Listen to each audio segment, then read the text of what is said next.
ఇంట్లో గర్భిణులు ఉంటే వాళ్ళంతా జాగ్రత్తగా చూసుకుంటాం.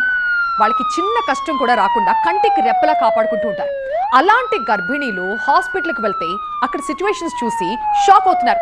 ప్రస్తుతం సిద్దిపేట సర్కార్ దవాఖానాలో అలాంటి పరిస్థితి కనిపిస్తోంది. అక్కడ ఏం జరుగుతుంది తెలుసుకుందాం. సిద్దిపేట ప్రభుత్వ ఆసుపత్రిలో గర్భిణీల అవస్థలు అన్ని కావు. ఓపీ దగ్గర కనీస సౌకర్యాలు కూడా లేక డాక్టర్ కి చూపించుకుందామని వచ్చిన వాళ్ళంతా కూడా ఇలా కటిక నేల మీద కూర్చోవాల్సి వస్తోంది. ఎంత కష్టం గర్భిణీగా ఉండి అలా నేల మీద కింద కూర్చుని లేవాలంటే. వాళ్ళకి కూర్చోవడం కనీసం కుర్చీలు కూడా లేవు. ఓపీ కోసం వచ్చినప్పుడు గంటల తరబడి నేలపై కూర్చోవాల్సిన పరిస్థితి. ఇది కొందరికి చాలా ఇబ్బందికరంగా ఉంది. గంటల తరబడి నిల్చోలేక అలాగని నేలపై బరువుగా కూర్చోలేక వాళ్ళు నానా అవస్థలు పడుతున్నారు. నెలలు నిండిన గర్భవతులు నేలపైన కూర్చోబెట్టడంపై బంధువుల నుంచి తీవ్ర విమర్శలు వస్తున్నాయి. ఇప్పటికైనా అధికారులు కనీస సౌకర్యాలు కల్పించడంపై దృష్టి పెట్టాలంటూ డిమాండ్ చేస్తూ ఉన్నారు. మా ప్రతినిధి శివతేజ ఉన్నారు మరింత సమాచారం ఇచ్చడానికి. శివతేజ, ఏం జరుగుతుంది అక్కడ? కడుపుతో ఉన్న వాళ్ళని అలా గంటలు నిలబెట్టడం ఏంటి? కనీసం కూర్చుందాం అంటే కుర్చీ లేకపోవడం ఏంటి?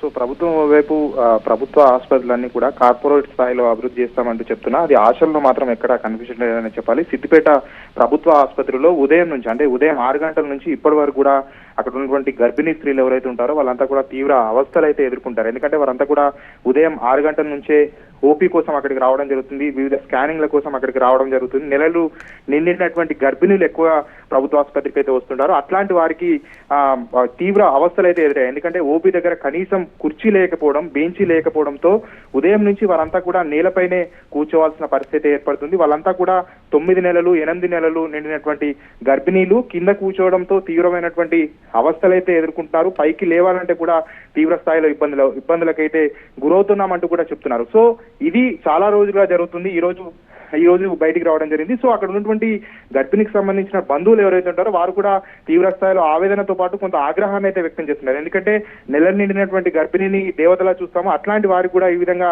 ఇక్కడ కనీస సౌకర్యాలు ఏర్పాటు చేయకపోవడంపై వారంతా కూడా ఆసుపత్రి సిబ్బందిపై అయితే ఆగ్రహం వ్యక్తం చేస్తున్న పరిస్థితి అయితే కనిపిస్తుంది. రైట్ శివతేజ.